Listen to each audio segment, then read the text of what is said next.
Hey guys, welcome to your own YouTube channel effective IELTS classes. आज का guys जो हमारा क्यू कार्ड है वो है describe a time when you lost an important and valuable item. इसमें जो हमने क्वेश्चंस कवर करने हैं, what the item was, when and where you lost it, how you felt when you realized it lost, and explain what you did to try to find it और how you managed after losing it। ठीक है, तो ये हमारे पास questions हैं। Sample answer देख लेते हैं इसका। A particularly memorable time when I lost something very important was about a year ago. एक पर्टिकुलर मेमोरेबल जो मेरे को मोमेंट याद है, मैं उसकी बात कर रहा हूँ या कर रही हूँ, जब मैंने कुछ गुम कर दिया था, कुछ मेरे से लॉस्ट हो गया था। That was very important and that was happened about a year ago when I misplaced my beloved smart watch. जब मैंने मेरे को एक जो मेरी प्यारी एक मेरे को अच्छी लगती थी वो घड़ी स्मार्ट वॉच, वो मेरे से गुम हो गई थी। This smart watch was not just an expensive gadget, it was a meaningful gift from my parents. ये सिर्फ और सिर्फ एक एक्सपेंसिव गैजेट ही नहीं था, लेकिन एक गिफ्ट था, मीनिंगफुल गिफ्ट था। मतलब उसके पीछे इमोशंस जुड़े हुए थे, क्योंकि वो मेरे पेरेंट्स ने मेरे को गिफ्ट करी थी, making it even more precious to me. जो कि क्या कर रहा था, मेरे को और ज़्यादा प्रीशियस उस गिफ्ट को, वो घड़ी जो कि क्या है मेरे लिए और ज़्यादा प्रीशियस बन गई थी वो घड़ी। ठीक है। The incident occurred during a school trip to a nearby city. जो ये इंसिडेंट था ये कब हुआ था? During a school trip to a nearby city.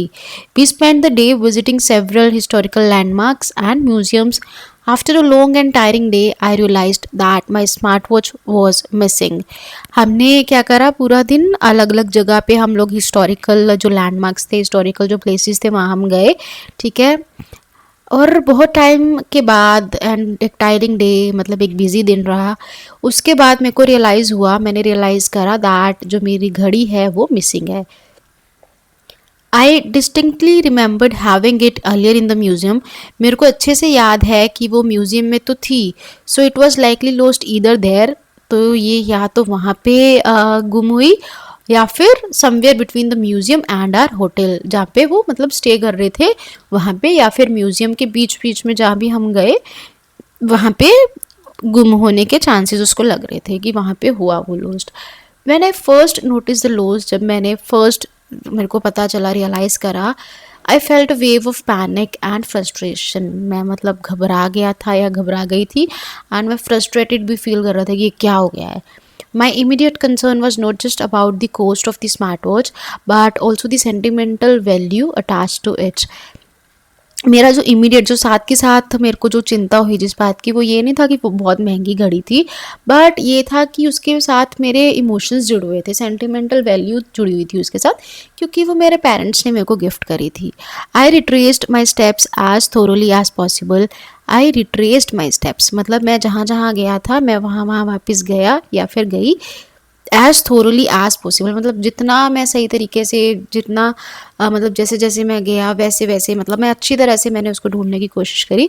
Starting with the museum, museum से मैंने स्टार्ट करा। I spoke to the staff, मैंने स्टाफ से बात करी, and filed a report with the lost and found department. ठीक है। एंड उसका जो लॉस्ट एंड फाउंड डिपार्टमेंट था, मैंने वहाँ पे फाइल भी कर दी report. Hoping someone might have turned it in, कि मेरे को ये उम्मीद थी कि किसी ने, क्या पता वो दे दी हो, किसी को मिली हो। तो अगर हमें कोई चीज़ जैसे मिलती है तो हम लॉस्ट एंड फाउंड डिपार्टमेंट में उसको दे देते हैं ना, कि हाँ अगर कोई आएगा तो आपसे ले लेगा वो, राइट। तो वैसे मीनवाइल उतने I also connected the hotel where we were staying, asking them to keep an eye out for any lost items. और मैं जहाँ रह रहा था मैंने वहाँ भी बोल दिया उनको कि अगर कुछ मिला तो ध्यान रखना। To prevent future occurrences, I decided to use a tracking app on my phone to help keep track of valuable items. आगे के लिए फिर तो मैंने सोच लिया कि मैं क्या करूँगा, ट्रैकिंग ऐप डाल के रखूँगा अपने फ़ोन में, सो दैट मैं ऐसी चीज़ों को ट्रैक कर सकूँ। Although I was unable to retrieve the smartwatch, the experience taught me a crucial lesson about being more diligent with my belongings. जो एक्सपीरियंस जो ये मैंने किया, उसने मेरे को बहुत अच्छा एक लेसन दिया कि मुझे और ज़्यादा केयरफुल होना चाहिए, डिलीजेंट होना चाहिए मेरी चीज़ों के साथ। It made me appreciate the importance of being organized and cautious.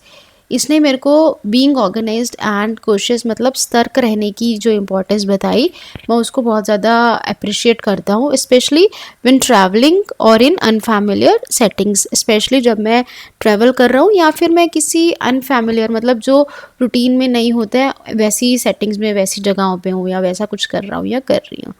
Correct. This situation, although distressing at the time, provided me with valuable insights into responsibility and the significance of safeguarding personal items. अब ये जो situation थी, हालांकि वो क्या थी, distressing थी, दुखदाई थी उस टाइम के लिए, उसने मेरे को क्या प्रोवाइड किया, with valuable insights into responsibility.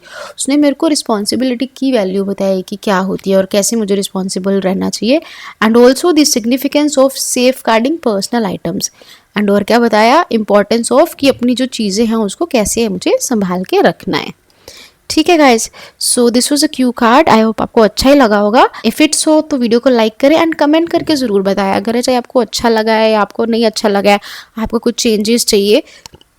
आपकी फीडबैक से क्या होगा कि मेरे को पता चलता रहेगा कि मुझे कैसा कंटेंट आपको प्रोवाइड करना है।